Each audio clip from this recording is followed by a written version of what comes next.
of trader tena. Karibu katika upande mwingine tena. Kama kawaida, hapa tunadili na trend mbili tu, down trend and up trend. Hatu trade kitu ambacho sisi hatukifanya, yani sisi ambacho hatujafundisha, sisi ambacho hatukijui, tunatrade kitu simple.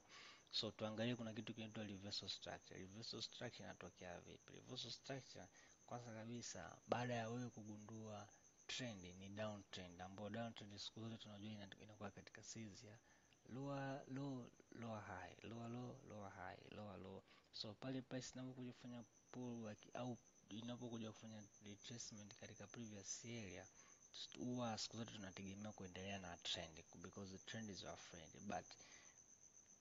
But ndo price ikaja break ikafeli kuendelea na trend. So tunachokifanya hapa, baada ya price kuvunja lower high, hiyo ndio inaitwa change of character au market structure shift. Ikishatokea hali kama hii sokoni, tuna wait for pullback. Pullback yetu ndio hii hapa.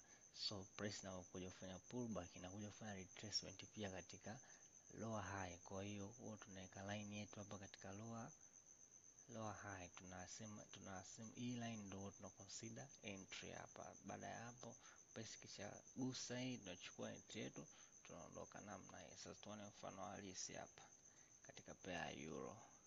Umeona in overall kwa ujumla, yani price tukiangalia imetoka juu lower ikaja katengeneza lower low, lower high ikaja katengeneza lower low. Baada ya hapa tulitegemea kwamba price ije ifanye retracement, ije iendelee na nini na trend, lakini ilipokuja tu hapa ilifanya retracement, ikashuka ikaseli, lakini irudi tena juu ikaseli, ikashindwa, ikaonyesha kwamba sokoni kuna nguvu ya buyers sana yani.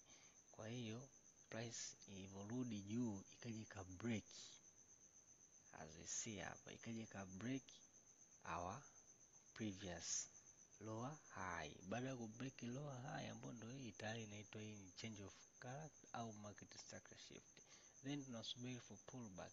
Kama hii pullback yetu hii, price ilikuja ikafika hapa, haikugusa line yetu ambayo ni entry, tukawait, ikaja ikapanda juu, ikaja ikashuka tena.